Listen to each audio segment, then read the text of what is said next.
Thank you, Dr. Ronald. It's a blessing to be here, and I'm grateful to Ruth for the invitation to come and share a Vespers service with you this evening. I have to say that sometimes God calls us to do things that are maybe different out of our comfort zone. And I have never really given a Vespers program, of course, using technology and using Zoom. And so it's always a learning process. And yet God creates these divine appointments for us. And I believe he's done that here this evening. He's created a divine appointment for us all to be together and to share in this worship experience. And I'm just grateful that I'm a part of it, and I'm grateful I was asked to be a part of it. It's a gift and a blessing for me. As Dr. Ronald had mentioned, I have been singing since I was 15 years old. It was really the time, the moment in my life that God called me into music ministry. And I never really understood or felt that calling really until I was 15 or 16 years old. As a child, I never sang really. I had no desire to be a musician or a singer, and didn't really know for sure what I was going to do with my life. But my experiences as a young man, as a young teenager, some of the just life circumstances that I went through led me into this path of music. And really it started out because I was in the house singing just in joy, and my mother would hear me sing, and she kept telling me, you have a nice voice, you should take some voice lessons. And of course my response always was, you're my mother, you're supposed to say that.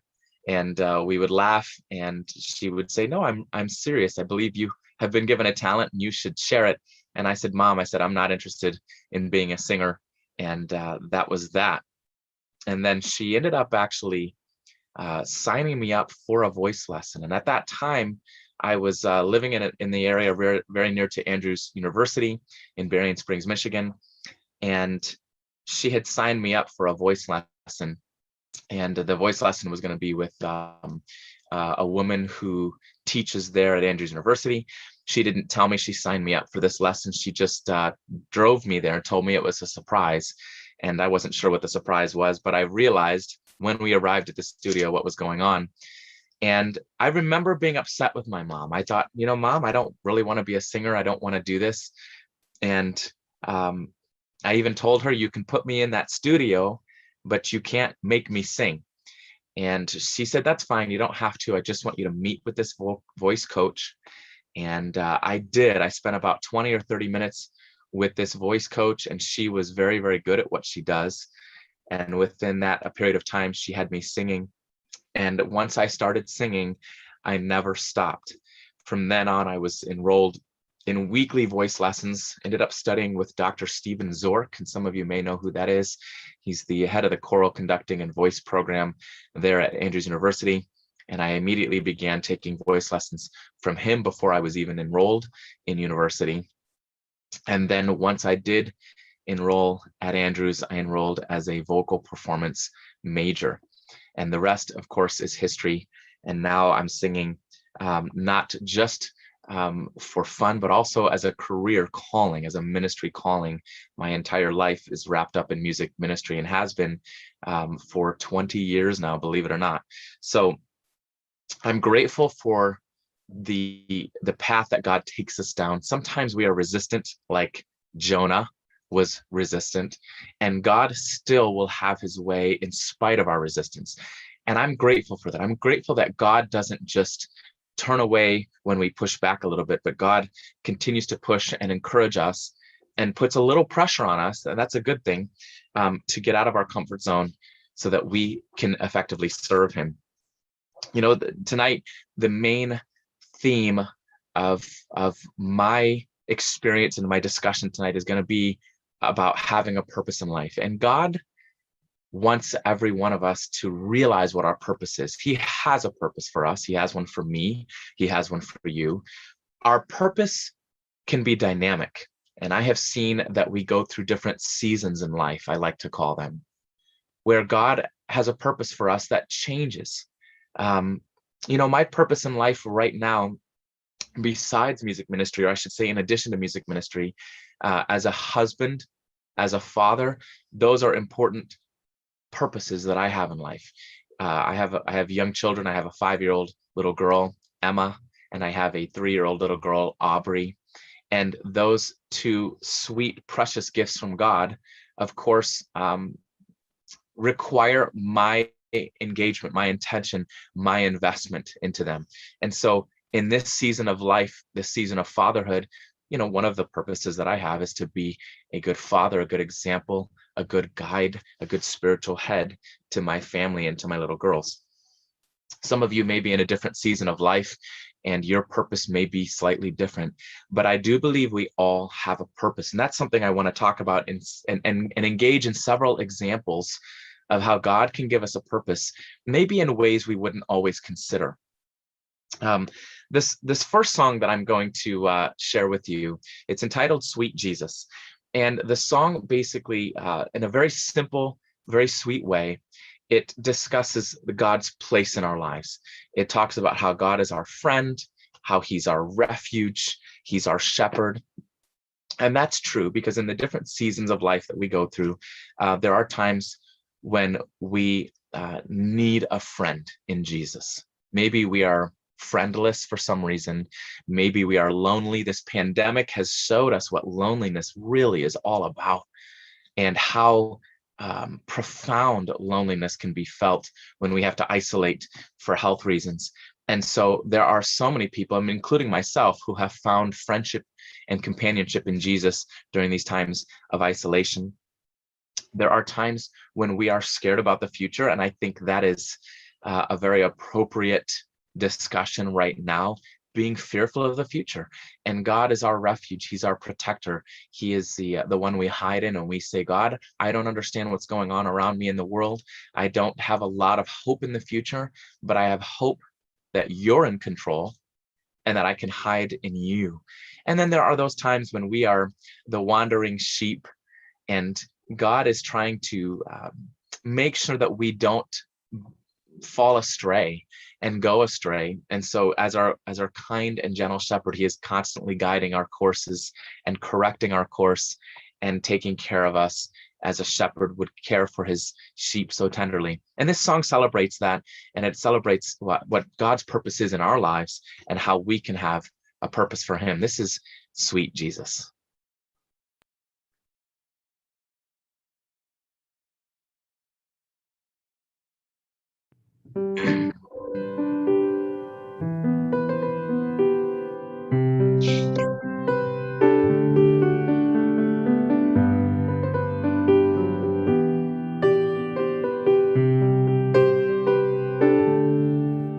Sweet Jesus, my Savior, you are my faithful friend. You made me and you know me. You see my every sin. And my soul is amazed by this gift of your grace and these arms that take me in. Sweet Jesus, my Savior, you are my faithful friend.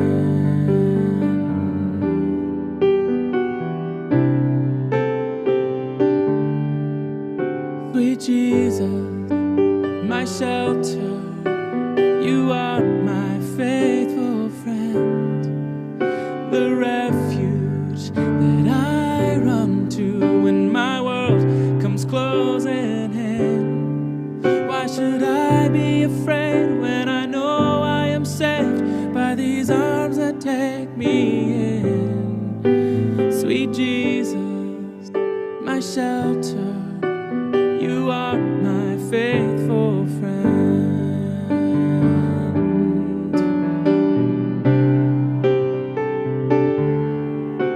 Sweet Jesus, my shepherd, you are my faithful friend. You hold me and you lead me. I follow till the end. And once more I will say on that beautiful day when your arms take me in. Sweet Jesus, my shepherd, you are my faithful friend. Sweet Jesus, my Savior, you are my faithful friend.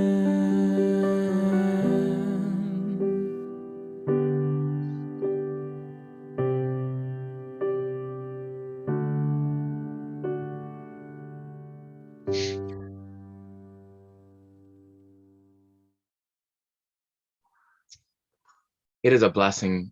It's a blessing to realize that Jesus is a friend and a companion, and that his purpose is to guide us and direct us and to hold us and to carry us through the storms in our life. You know, it's almost to me, and I have said this often in various places that I'm able to speak, that my relationship with God is very much a parent-child relationship. You know, my family dynamic early on in my life was broken, and I do believe that when you grow up in a broken home, it affects how you look at life. It affects your life outlook. When you grow up in a broken home, you tend to carry that dynamic through the rest of your life. You tend to build broken relationships with your friends as you grow up because that's what was modeled to you. You tend to build a broken relationship with your spouse because that's what you knew growing up. You tend to build broken relationships with your kids, and this cycle goes on. You know, the dynamic that existed when we were children at home affects who we become in our life in the future. But then God comes in, the faithful friend and father that he is, and if you ask him, he can heal those broken pieces in your heart and in your life. And he did that for me. I remember just even as a young kid saying, God, please give me a good marriage someday. Give me a good family dynamic. Help me not to repeat what I have seen in my family over the years. Help me not to do this to my children, what I've had to experience.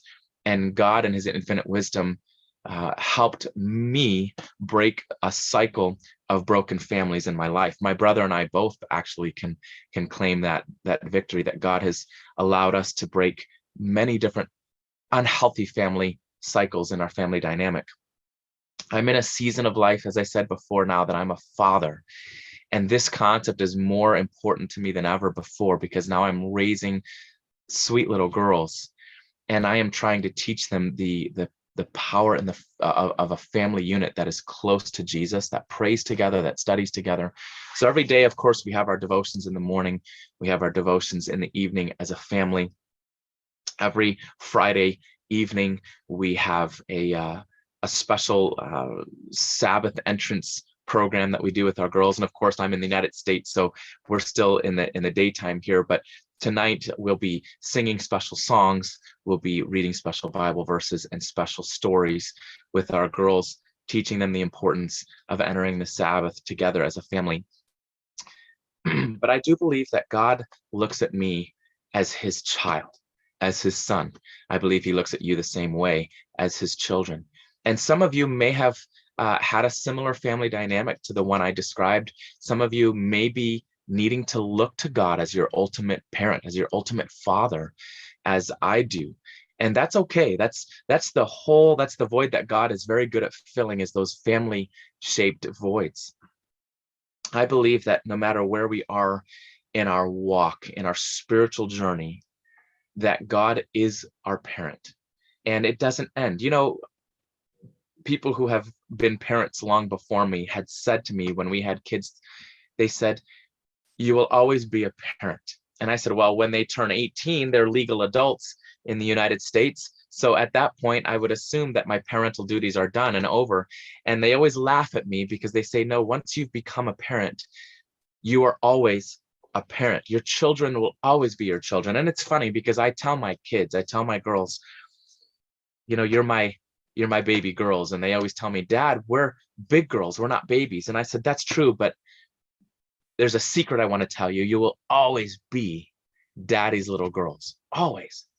And someday when they're 40 and they're finally allowed to court, I will still tell them, you're my little girls. And when they're 50, they will still be my little girls. As long as I have breath in me, they will be my children. And God looks at me and he looks at you the same way. We could be baby Christians. We're infants in our faith. And we are just learning to take steps in our faith. And we're holding on to the pinkies of God, trying to balance and learn to walk in our faith. And God is there for us, helping us and guiding us and loving us. And maybe some of you are mature Christians. You are the people who have walked with God your entire life. You're the people I come to ask for prayer. I say, you have a special relationship with God. You're a pillar of the church. Pray for me. I'm going through something. I'm thankful for those of you who are mature in your faith. But wherever you are in that spectrum, you're a child of God, and he loves you tenderly. And when we make mistakes, when we trip and we fall, he doesn't chide us. He picks us up and he dusts us off and he says, you know what, let's try this again, but let's try it my way, because he really is the ultimate parent. This next song, Always Be a Child, celebrates this concept so beautifully. The main theme of this song is that you will always be, it's God talking to us, and he's saying, even as you're growing old, you're always going to be a child in my eyes.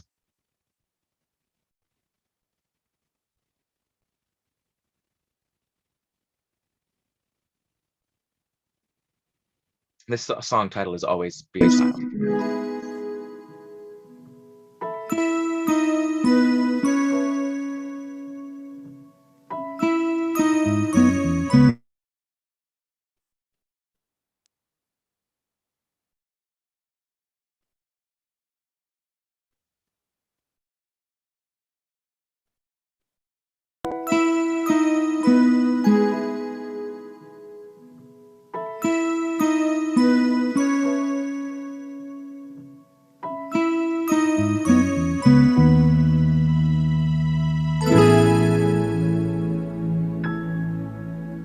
I was there when you drew the breath of life, and I could hear your voice the first time that you cried. And though you couldn't see me, oh, I was very near. There is something now that I want you to hear. You will always be a child in my eyes. And when you need some love, my arms are open wide. Even as you're growing old, I hope you'll realize that you will always be a child in my eyes.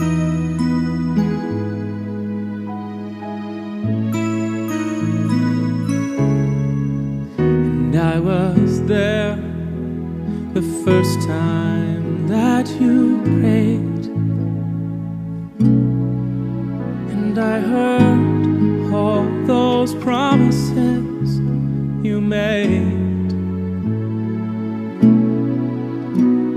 And when you fell before me, crying, Father, I have sinned, that's when I picked you up and I held you close again.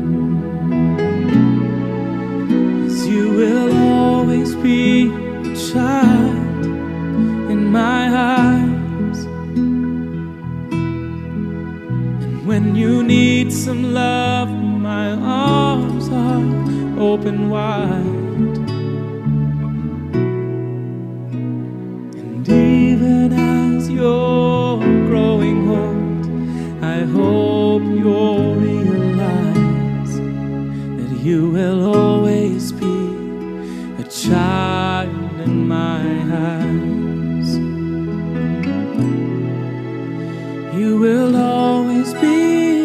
child in my eyes. And when you need some love, my arms are open wide. And even as you're growing old, oh, I hope you'll realize that you will always be a child in my eyes. Yes, you will always be a child in my eyes.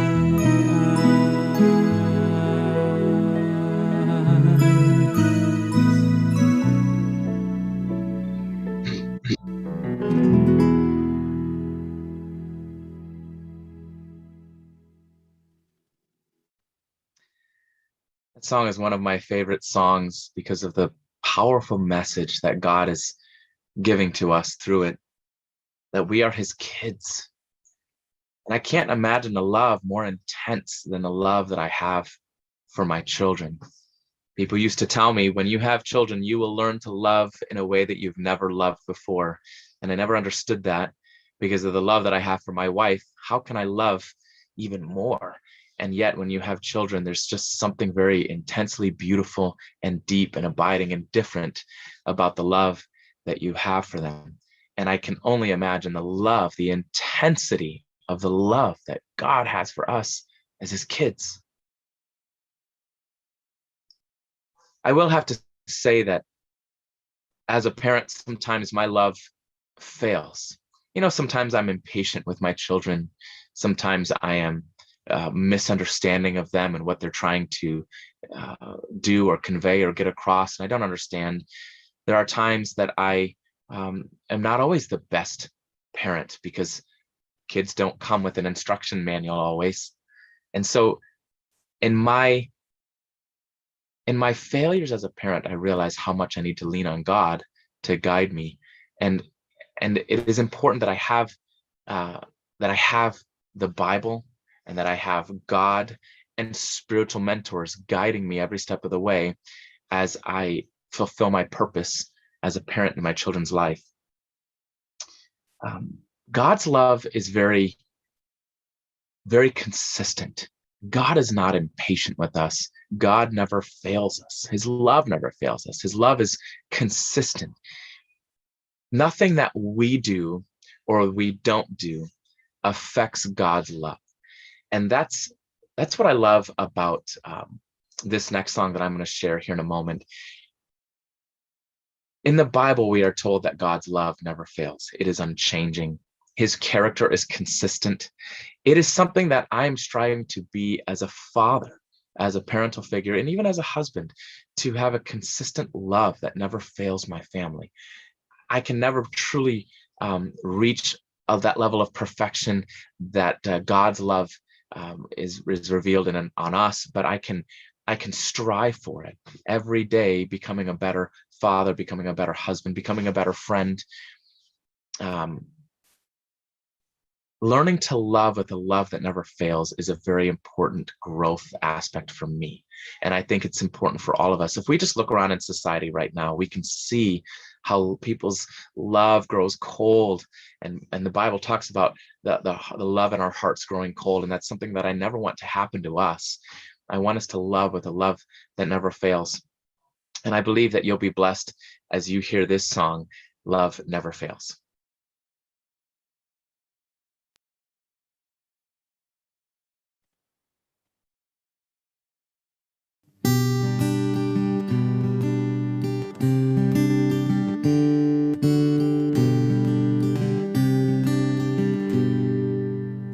Love is not proud. Love does not boast. Love, after all, matters the most. Love does not run. Love does not hide. Love does not keep locked inside. Love is the river that flows through love never fails you. Love will sustain. Love will provide. Love will not cease at the end of time. Love will protect. Love always hopes, yeah. Love still believes when you don't. Love is the arms that are holding you. Love never fails you. My heart won't make a sound when I can't turn back around. No, when the sky is falling down, no, nothing is greater than this. 'Cause love is right here. Love is alive. Love is the way, the truth, the life. And love is the river that flows through. Love is the arms that are holding you. And love is the place you will fly to. 'Cause love never fails, no, love never fails, no, love never fails you.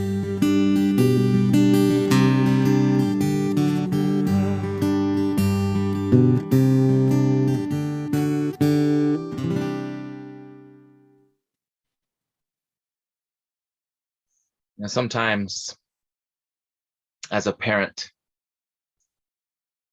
it seems like you are constantly repeating yourself over and over and over again. Don't do this. Don't do that. Please do this. And I know that in my spiritual journey that God has had to do that with me, repeat himself over and over and over again. I think it's why the Bible is full of so many promises repeated over and over again. Even in the time of Moses and the Israelites, God is constantly having to repeat himself. I am guiding you. I am with you. I love you. I would not lead you into the desert for you to perish. My mother has an amazing testimony and experience in how she came to know Jesus. And it was only because God repeated himself over and over and over again that she is in the church today. You know, years ago, my mother, when she was a child, she grew up in a Muslim home. My family is from India, from Bihar. They, along with, of course, many other Indians at that time, as a general group, immigrated to British-controlled Guyana when Guyana was separated by the British and the French, French Guyana, British Guyana. And they worked there, of course, under indentured servanthood for many years. And then in an effort to better their lives, they slowly immigrated to London as British nationals. And my mother was born in Guyana, in British Guyana, after the family had moved there. And then, of course, eventually emigrated as a teenager to London, grew up in Kent. And then eventually my family made their way to the United States. In that experience, in that whole time of all that change, my mother grew up, of course, in this Muslim home. And the God that was portrayed to her was a very harsh God. He was exacting, and he wasn't pleasant. He wasn't a friend. He wasn't a parent. He wasn't a shepherd. He was just a harsh master. And my mother, when she left home in her 20s to come to New York, she left Islam behind. It held nothing that she wanted. And she said to herself, if this is who God is, I don't want anything to do with him anyway. And so she left Islam. She left the family and the culture behind because they're all tied together. And here she is in the United States with no spiritual guidance, just swaying as the wind blows. And of course, that can destroy you as a human being, because once there is no spiritual guidance, no spiritual influence, Satan has his way. And of course, my family, my mother and my father have so many stories of hardship and pain that come as a result of living a life without God in it. But one day, my mother goes to check the mail. And in the mailbox, there is a flyer. There is an invitation to a Revelation seminar at the local Seventh-day Adventist church. Now, she wasn't interested in spiritual things. Her spiritual experience was so negative that she wanted nothing to do with God, of course. So she took that pamphlet, that leaflet, and she crumpled it up and she threw it in the trash can in the house. The next day, when she came downstairs to the kitchen, that pamphlet was smoothed out and laying again on the countertop. And she thought to herself, I know I threw this away yesterday. How is it on this countertop smoothed out? And so she crumpled it up again and threw it away. The next day, when she came downstairs to get ready for work, there was the invitation, that pamphlet smoothed out once again on the counter in the kitchen. She threw it away again, and it happened again and again. Finally, she told my father, I keep throwing this pamphlet away. It keeps ending up on the kitchen counter. And my father said, that's because I keep getting it out of the trash and I keep putting it back on the kitchen counter because I want to go to these meetings. And my mother said, I had no idea it was you. I thought something weird was going on. And she says, I didn't really have any interest in it, but if you do, I guess we can go check these out together. And so my parents attended the opening night, and they were blessed by their experience, hearing new things they had never understood about God, about Jesus. And they attended again the next night and the next night. And this was a 28-night series, and they attended every single one of those meetings. At the end of that series, my mother realized that the God that was portrayed to her in her experience in Islam was not the God of the Bible. And once she started to get to know the character of the God that is in this holy book, she realized she wanted a relationship with him. And so did my father. And they together made a decision for Jesus and were baptized as a result of that evangelistic series. And it all started because of a pamphlet, a piece of literature put in their mailbox, God continuing to press on my father's heart to get that pamphlet out of the trash every day for a week and put it back on the kitchen counter. That is why my parents are in the church today. I'm grateful for literature evangelism. Some of you, and I don't know, who exactly you are, but some of you may be called, your purpose may be literature evangelism. I have a big heart for literature evangelism. Here in the United States, we have a program called Youth Rush, and it's where the youth come and they go out on the streets and they sell Adventist Christian literature to people on the streets up and down. And lives are being changed and hearts are being changed as a result of this literature evangelism ministry. We can put books into the homes of people, and maybe long after we're gone, these books are sitting on their shelves and they're calling to people's hearts, and they're opening these books and they're beginning a relationship with Jesus through them. That may be the purpose that God has called you to. What is your purpose? Maybe it's literature evangelism. Those of you who are involved in that, you know who you are. I'm grateful for this incredible work that you have.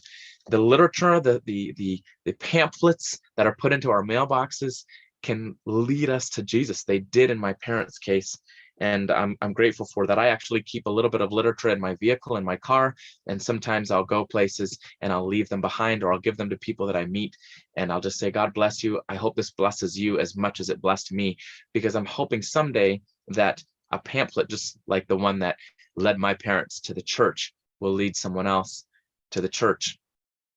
God's love for us is so deep and so profound.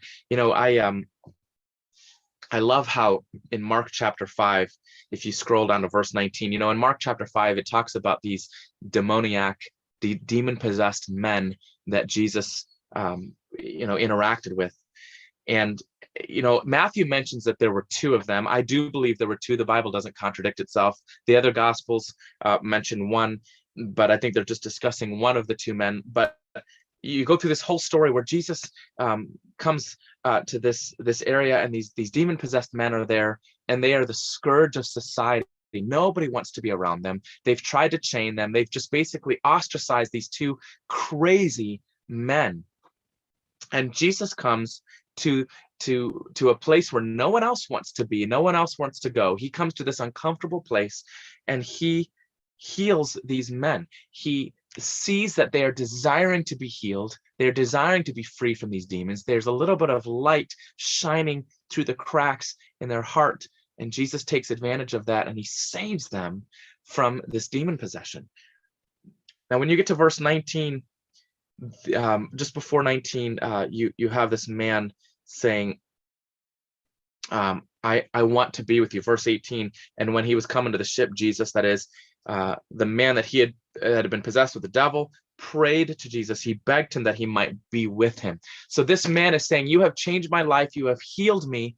My purpose now is to be with you, Jesus. I cannot let you out of my sight. What you have done for me is so profound. Please let me come with you. I have often wondered in my heart why Jesus didn't say to him, come. He called all these other disciples.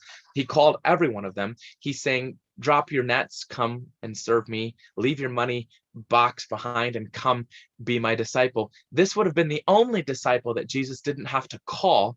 This would have been the first disciple that Jesus could have said, hey, you volunteered? Absolutely, come. And I've often wondered why he wasn't the 13th disciple, or maybe a replacement disciple for the one who betrayed Jesus. Only God knows. But Jesus says to him, and this is profound to me. In verse 19, Mark chapter 5, verse 19, Jesus suffered him not, but said to him, go home to your friends and tell them what great things the Lord has done for you and how he has had compassion on you. So Jesus is saying to him, your purpose in life is not to go to some faraway place. And some of us are called to do that. Some of us are called to go and be missionaries in a faraway place. And if God has called you to do that, you have to heed his calling. Don't be like Jonah. You'll end up in the belly of a whale. But sometimes God calls us not to go to faraway places. He calls us to a purpose at home. Sometimes I go to churches here in the United States, and I've noticed there's a trend that when you drive into the driveway of the church, you drive in and then there's another driveway to come and exit the church. There's a driveway that as you leave the church, the exit driveway as you're leaving the church has a sign. I've seen this several times around the country, and it says, you are now entering the mission field.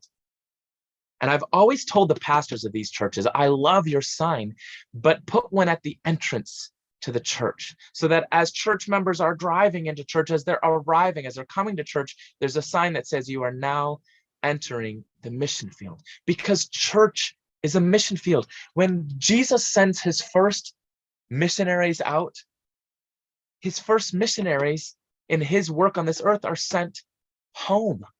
They're sent to their own village, their own tribe, their own group of people to witness for Jesus. Sometimes our mission field, our purpose in life is right in our own homes, in our circle of influence, in our churches locally, in our local communities. We can be such a great witness to people who know who we were and who know who we are. We have a testimony that we can share with them. And because we already have a relationship with them, okay, we have credibility and we can make a difference in our local homes and our communities. I love how Jesus gave this man a purpose in his own home. I have had the opportunity to sing all over the country, of course, here in the United States, and share Jesus through this music ministry. I've had an opportunity in Texas. I'll never forget this experience I had where I was able to sing for an evangelistic series there. It was also a 28-night series, very similar to the one that my parents attended many, many years ago that won their hearts to Jesus. And I was singing every evening for this evangelistic series. And I remember one specific evening, I would try to spend as much time with my kids as possible before I went to the meetings. I was there for several hours. And so I would try to make up for some of that time that I was gone during the day. And my daughter, Emma, and I were playing, and we were running together. We were playing tag. I was chasing her down the sidewalk. She was wearing these shorts, and her knees, of course, were exposed. At one point, while I'm chasing her, she trips and she falls on this concrete sidewalk, and she scrapes up her knee. And uh, I remember she started crying and screaming, and I ran over to pick her up. And I'm picking her up and I'm looking at her knees, and her knees are bleeding and there's blood running down her legs. And I hold her close to me, and I'm holding her, and I'm just waiting for the pain to subside. And as I'm holding her, and she's crying into my shoulder, it's just breaking my heart. I'm feeling her pain. I often wonder, when Jesus was, interacting with these demon possessed men, and he sees all their cuttings and all the body mutilation they had done to themselves, okay, all this self-harm they had committed. If Jesus felt their pain, he's created them lovingly. He knew them when they were in their mother's wombs, and now he sees them destroying themselves and being tormented by these demons. He must have felt their pain at some level. And I'm holding my daughter, and I'm feeling her pain. My knees are actually almost burning as I'm feeling the pain she's going through. It's hard to describe, but when you become a parent, you realize that you feel your kid's pain. And I believe that Jesus felt our pain when he was on the earth. He felt our infirmities. The Bible talks about that. If you have felt pain, if you have felt loneliness, if you have felt anger, if you have felt hurt, if you have felt abandonment, Jesus felt all of those things, and he felt our physical pain, just as I was feeling my daughter's pain at that moment. And I take her back home, and I clean up her wounds, and I put little bandages on them, little pink band-aids, and it made her well again. She was happy again, and she was able to enjoy the rest of her day without having to worry about what she had done to her knees. Laying in bed that night, I was thinking about that experience of how I felt my daughter's pain, and realizing that Jesus can feel our pain. And then I took this a step further, and I thought to myself, when Jesus was hanging on the cross, when Jesus was being beaten, when he was being whipped across his back until it was bleeding, when nails were being driven through the flesh in his hands, and his hands were bleeding and spurting blood, and thorns were being pressed upon his tender brow. You know how tender our scalp is, and these thorns are being pressed into his scalp. Is there a chance that God the Father felt the pain of his son? I believe maybe that God felt his son's pain just as I felt, as a human mortal father, my daughter's pain. And just as Jesus felt our pain when he was here on the earth, I believe God at some level must have felt the pain of his son. And the difference is that God couldn't come here and bandage his wounds.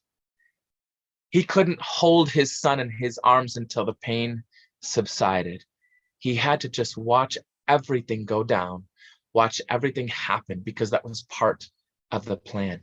And Jesus, even though he knew his Father loved him, he felt the veil of sin separating him from his Father, just as the Father felt the veil of sin separating him from his Son. And Jesus says, "Why have you forsaken me?" Did God feel the pain of his Son?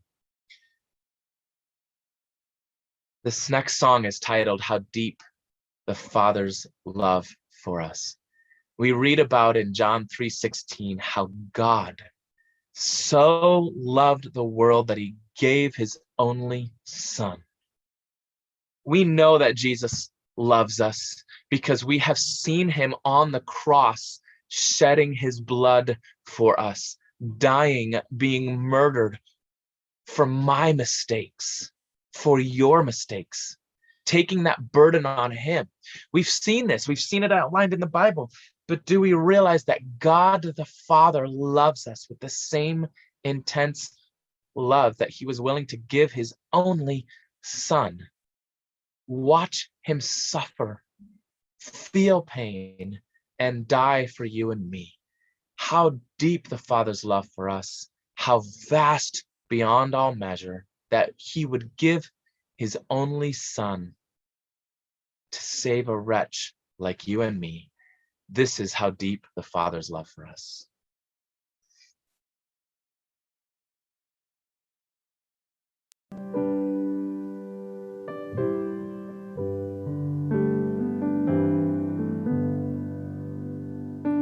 How deep the Father's love for us, how vast beyond all measure, that He should give His only Son to make a wretch His treasure. How great the pain of searing loss, the Father turns His face away, as wounds which mar the chosen one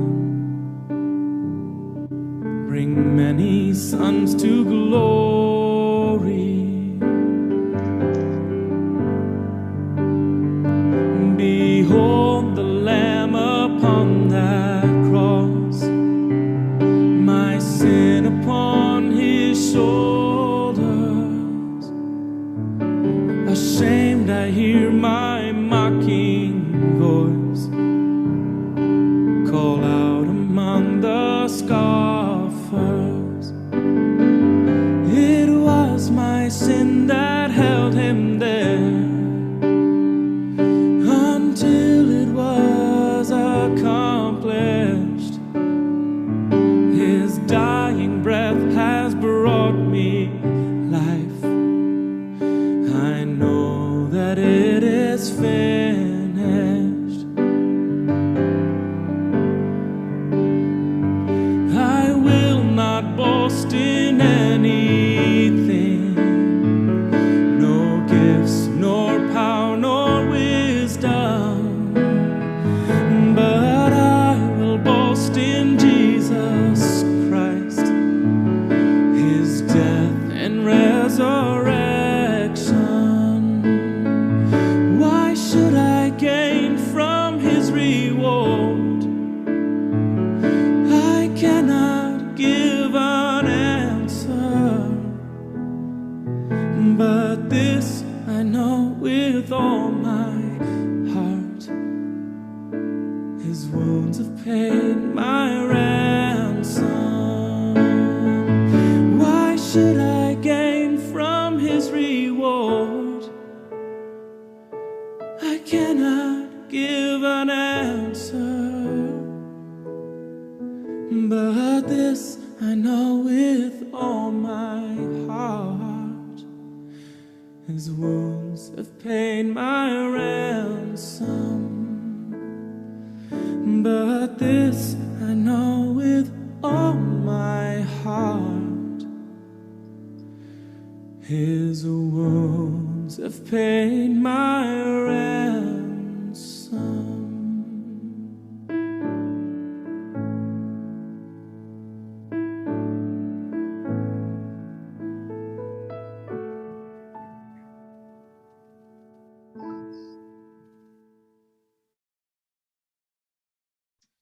I am so grateful that God was willing to give His Son, that His Son was willing to give His life. A beautiful, beautiful story of redemption.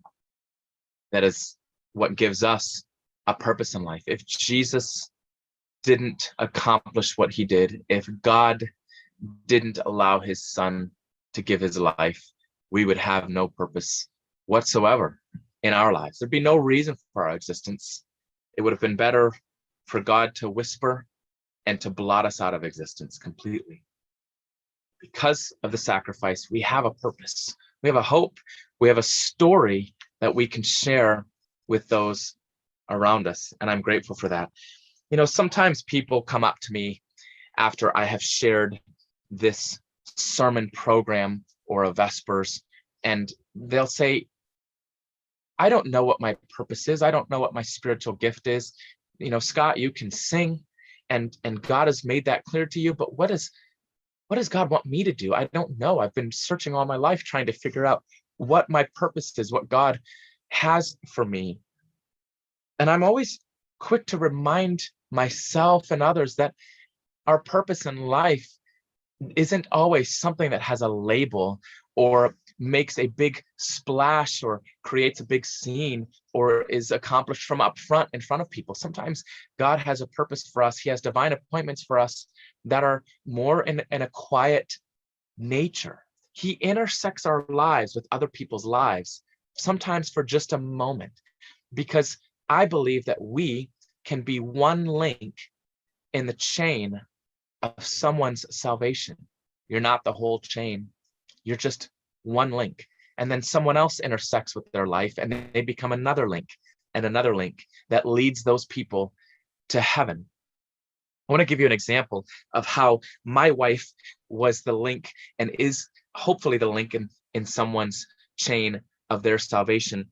Heather and I were flying, and I had just sung for an event with It Is Written Television, and we had stayed in a hotel that morning. We had woken up, and the first prayer we had prayed, we knew we were going to be flying on a plane for several hours that day, and so we prayed together, Father, give us a divine appointment, give us a purpose today. We know we're going to be in an airport, we're going to be flying, we're going to be coming in contact with a lot more people than normal, than usual, and maybe you'll have a divine appointment in there where we can just be Jesus to someone today. We prayed that prayer, and I will tell you, if you wake up in the morning and you ask God to give you a divine appointment, soon you will be writing a book with all of the divine appointments that God has given you in answer to that prayer.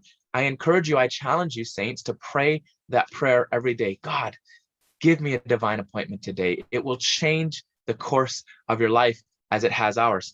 We prayed this prayer. We go to the airport, and we're there waiting. It's a late flight. It's what they call a red-eye flight, when you're flying through the night from one city to another, and you're so tired that your eyes are red. And it's a flight that we don't normally like to take, but they are less expensive than a normal flight. And we had to be in another city by the next morning, so it was our only option. So we're in the airport, and it's late in the evening, it's dark, and the airplanes are taking off and landing, and I'm standing by the glass looking out at the airplanes take off and land. And my wife is sitting in the airport terminal. She notices that there's a woman on her cell phone, and she's crying. And this woman gets off the phone and she begins to just sob. She's weeping, clearly in deep distress. And my wife is looking at her, and she's trying to determine, is this woman alone? Is she with somebody? What's going on? What is her story? And my wife quickly determines that this woman is indeed alone. And this lady gets up and she walks to a darkened corner of the airport terminal, and she sits down on the floor, and she puts her head in her hands, and she just begins to sob uncontrollably.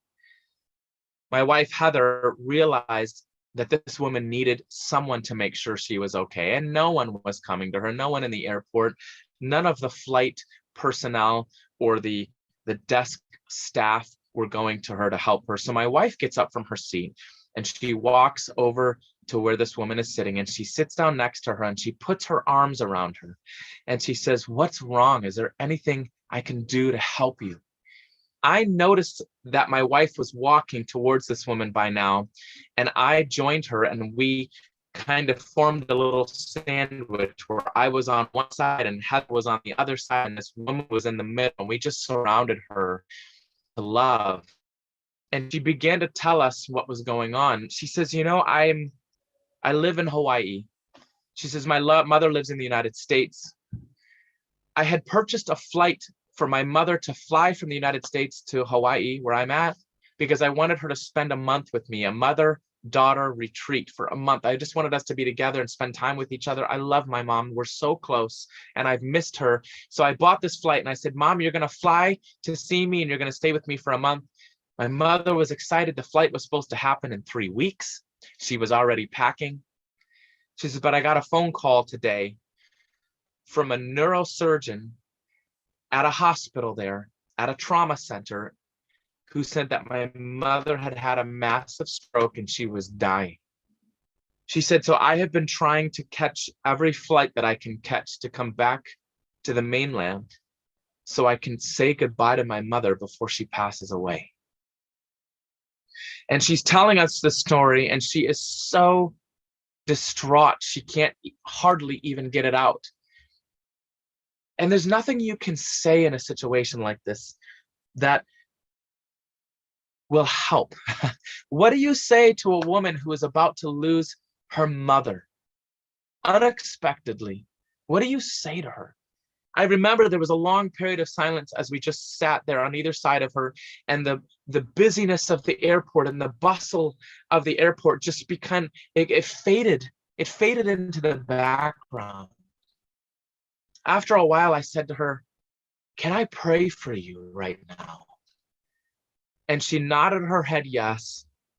And I began to pray. And I will tell you, saints, that with a prayer that you pray in an airport terminal for a woman who's losing her mother at that very moment, it is not the same prayer that you pray over your meal in the morning. It is not the same prayer that you pray before you start your Sabbath school class. It is a desperate, raw, very real prayer, a plea. I was praying, "God, please send your angels to surround this woman." I believe that Satan sometimes can use our grief to get a hold of our hearts, because when you're grieving, you're so vulnerable, and Satan comes in and he takes your heart, and he takes you and drags you down into your grief so far that you can't recover. And I believe that it's times like that when you know someone is in grief, pray that God will send his light-bearing angels to surround them in their moment of grief, to keep Satan and dispel him away. And I was begging God, "Send your angels to surround her, please." I was begging God, "Please give this woman the gift of being able to say goodbye to her mom before she passes." I knew she needed that closure. I was begging God, "Please let her mother live long enough for her to arrive at the hospital and be able to say her last words and have the peace of saying goodbye to her mom." These are the prayers that you pray. They're not put together well, but the Holy Spirit puts them together well, fixes them before they reach the Father. And I'm grateful for that intercession. The airport loudspeaker called for us to board our flight. We were on a different flight than she was, so we had to bid her farewell. I was able to give her a CD of my music, and I just said, "I'm hoping that maybe this brings you a little peace in this very difficult journey that you're on." I gave her the CD. We said goodbye. We never even got her name. She never asked us our names. We never saw her again. 5 years after that incident, I received a message on Facebook from a woman I didn't recognize, and she said, "I have been trying to find you for 5 years. I am the woman that you and your wife sat with and prayed over in that airport terminal so many years ago when my mother was dying. And I just want to tell you, I have never forgotten what you have done for me. And I pray that someday we can meet again. You can come to Hawaii, you can spend some time with me and visit, and that we can talk more." I told her, "Listen, I have been praying for you all this time because I don't believe your story is done being written yet." I said, "God has a plan for you, because it was not by accident that we met in that airport terminal that day and prayed together. And I'm praying that God will someday reveal his purpose to you." And she said, "Amen. I hope so. I hope that is true." God is not done writing her story. Our purpose that day wasn't to preach a sermon. It wasn't to sing a song. It was simply to sit with a woman who was in unimaginable grief. And I believe that's what it means to have a purpose. Sometimes it's a hug. Sometimes it is a prayer for a family member. Sometimes it is going and telling your testimony, as the demoniac, demon-possessed man did. He just went and told his testimony. Sometimes that's your purpose in life. Sometimes your purpose in life is to mail out an invitation to an evangelistic series. You never know who is going to attend that series and be blessed with their salvation because they've come to an evangelistic series, or they've picked up a piece of literature and it's won their heart. I believe that that is the best way that we can shine in our life, is to find what God's purpose for us is and to fulfill that. So you wake up in the morning, you say, "God, today give me a purpose. Give me a divine appointment. Show me someone who I can be a witness to." And you will be surprised. There are times God will say to you, "I want you to plant a seed today, and I want you to water it, and I want you to give it fertilizer and to tend that plant and to prune it all through its growing period." And then there are times when God says to us, "You know what? I just want you to plant the seed, and then get out of the way, because you and your shadow are blocking the light of the sun that is to shine down on this plant. So whether God calls you just to plant the seed, or whether God calls you to tend the plant until it bears fruit, you have a purpose in life. Find what God's purpose is for you. Shine your light. This song, this last song, this is the final song that I'll share with you as we close tonight. It's called Go Light Your World. And the message behind this song is just that. Sometimes we're just a little tiny candle and we're shining in a dark place. You know, when you have a candle outside in the sunlight, it doesn't seem very bright. It seems pretty dim. But when you take a candle into a very dark room, it is amazing the amount of light one tiny flame can give off and fill this whole room, flood it with light. And that's what God is calling you and I to do. He's calling me, he's calling you to be that light in that dark place. And this song, I'm praying that this song, the words, the message, the tune, this will stay in your head tonight, the Sabbath, tomorrow, and the next day, and the next day, and the next day this week, that it will be a song that you continue to sing in your heart as you seek what God's purpose is for you. This is Go Light Your World.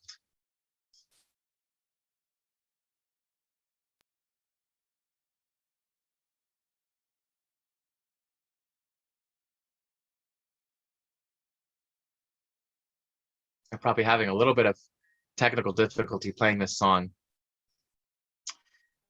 I just want to leave you with a Bible verse here as they get ready to play this song.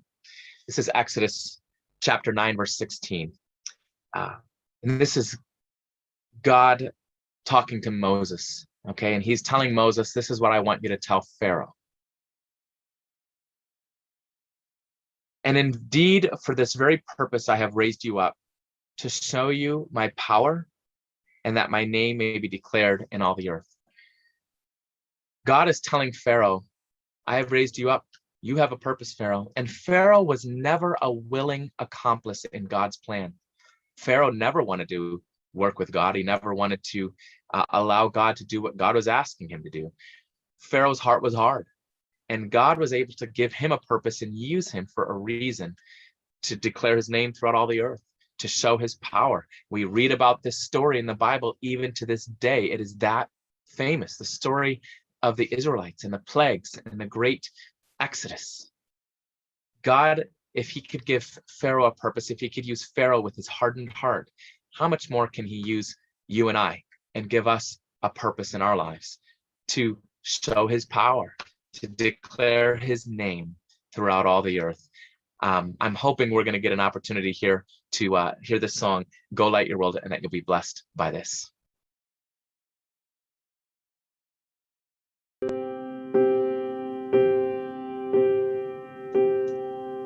There is a candle in every soul, some brightly burning, but some dark and cold.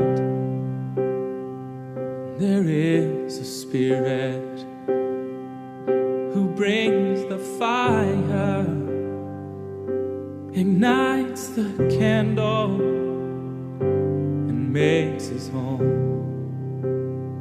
So carry your candle, run to the darkness, seek out the hopeless, confused and torn, and hold out your candle for all to see it. Oh, take your candle and go light your world. Take your candle and go light your world.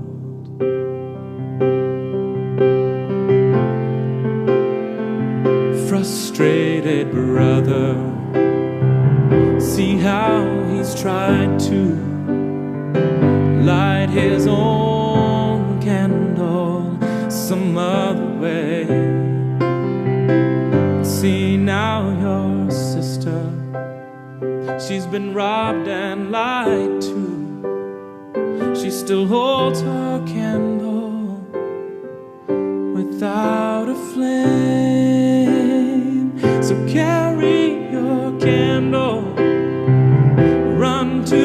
darkness, seek out the lonely, the tired and worn. Hold out your candle for all to see it. Take your candle and go light your world. Take your candle and go light your world.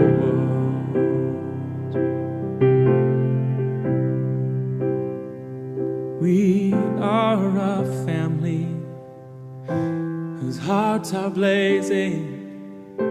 So let's raise our candles and light up the sky, praying to our Father in the name of Jesus. Make us a beacon in the darkest night. Carry your candle, run to the darkness, seek out the helpless, deceived and poor. Hold out your candle for all to see it. Oh, take your candle, go light your world. Take your candle, go light your world. Take your candle and go light your world.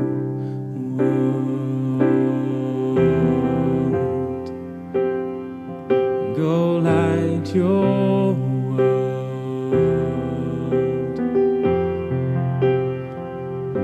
Go light your